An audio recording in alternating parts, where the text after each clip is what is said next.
What's up, man? We're finally here. Yeah, man. Shit, I'm loving it. Yes, I feel like this has been, I don't know, like 10 years in the making, right? Yeah, it's been a long time. So, long time coming. But yeah. Like you said, we're here. That's the good thing. Exactly. This is SF Sounds Behind the Scenes. I'm sitting here with George Williams, AKA G-Rock. Yes. Also, the son of our namesake, Miss Ruth Williams, who Yes, the indeed. Opera House is named after. How you holding up today? Man, you know, when I come to this building, and I share this with you guys sometime, every time I come in here, I get that certain feeling. Mom is here, you know. She's like, the spirit of mom is here. And, you know, when I come in here, I feel real good because you guys are doing such a great job. She would be so happy, man.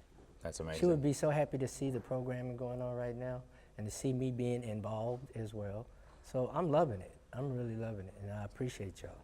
Let's take a step back just real quick and talk about just your mom's history in this neighborhood. And we obviously know what she means to this space and what she sort of did to be a steward of this place when literally nothing was happening here. Right. Tell us a little bit more about her history and why that's so significant. So that we can get through it, it would take a lot to talk. But so I'll make a long story short. My mother, man, and I'm finding out even more that she was on so many committees dealing with the new thing they just did with the waterfront. Yep. She was behind that years ago, the India India Basin. Basin. Yep. Yeah, and then so many committees out here in the Bayview-Hunters Point, just doing so much stuff. So, but she was a playwright. Right. She was into the arts. She loved being on stage. She loved writing music. She loved writing plays and different things like that. And she loved the fact that her sons got into music. Yeah. So she always had us involved right here in this theater. Nice. And that's what was so beautiful about this theater is, you know, so many of the kids, along with ourselves, were able to come here and participate, got us away from a lot of street time. Right. Because street time was getting us in trouble. Exactly.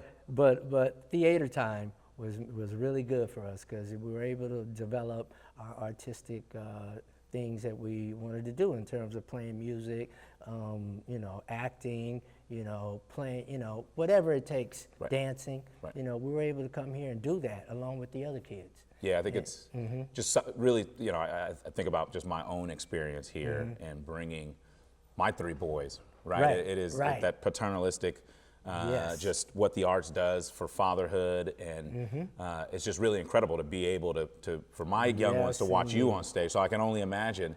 Talk a little bit about just your experience as a kid, right? Think back to showing up here and your mom with multiple kids and a whole Yes. community. She carried a lot of Yes. weight. Yes, How was that for indeed. you growing up? You know, we didn't know, me and my brothers talk about it sometimes, we didn't know all the stuff moms was doing, so, you know, that we found out later, you know, as we gotten older, become, you know, men and knowing what goes on in the community in terms of that, and then seeing this unfold in terms of her having her name on this theater, we became more abreast of all the things she actually was doing, and, you know, like you said, 6 boys she's raising.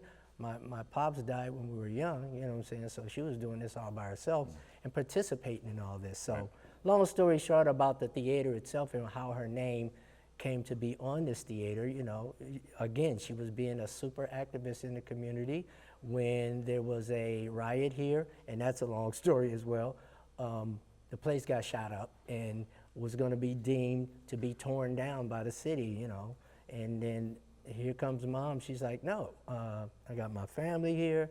I love this theater. All of my friends, Mary Booker and all the rest, Julia Middleton, everybody that's been doing plays and performances here. We're not letting this go. Exactly. And so they fought for it, and mom led the charge. And then so when mom left here, it was only fitting that someone stepped up, which was my brother and a few other people, Mayor Willie Brown, stepped up and said, no, this is going to be to honor Ruth Williams. And so. I love it. I love it. I think this place is so perfect in not only its geographic location, but just the story of resiliency, right? Yes. Oldest theater in San Francisco, 1888, There you go. has withstood the test of time, Right. earthquakes and All natural kinds. disasters, world wars, and most recently Bullets. COVID. Bullets, you're right, the riots, COVID. And we're right. still standing today, which to me is I don't want to call it a full circle moment because I feel like we've Right. got a lot more to do. But tell me what it means. We have SF Sounds, which is a concept that we came up with to really transform the Ruth Williams Opera House. We this is a flexible space, Right. And it presents challenges, but it also presents a lot of opportunities.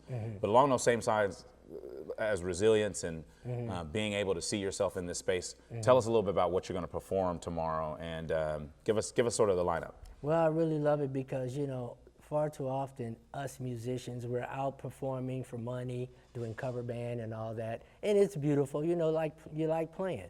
But the opportunity to do your own music, songs that I wrote, songs that I want to share with the public, I'm going to get to perform those songs in the SF Sounds program, and that is, to me, is a great opportunity because that's what we really look for. You know, especially me, I'm more of a creative musician. Yeah. You know, so the opportunity to actually play my own music, that's Nice. what really makes this special for me. Yeah, now you're not coming alone either. You've got a couple Right, band members. Who right. you I got? Tell us a little bit more about I got your some your friends crew. coming along. Yeah. I got Tanya on keys. You know, I got Harrow on guitar. I got my man Richie on the drums, you know what I'm saying? And I got Ariel, Ariel Bowser, who is a great singer. She's on San Francisco board too. native as well. All San Francisco folks. Nice, All San nice. Francisco. I saw the 49er hat. I was quite impressed. I said, let that man be. You know? So, Go Niners. that's right. That's right. I'm going to wrap up with this question. I've seen you perform for the tribute back in September for your mother's birthday, and I was blown away. I felt like the Prince, the Jimi Hendrix, Right. like everything you had set up there was fantastic. And then I seen you at India Basin, Right. and then I'll get a chance to see you tomorrow. But Right. I want you to just think about this for a minute. You're performing in the middle of this stage. Right. Ruth Williams walks through the door. What do you think her reaction would be? She would smile and just watch, and there would be the look of pride on her face that I've seen before, and I know that's what she would do. She would come there, she would come in, and she would just stand there and smile and say, "Job well done." Very nice. Appreciate the time, Appreciate sir. it. SF Sounds. We love it. SF Sounds. SF Sounds, baby.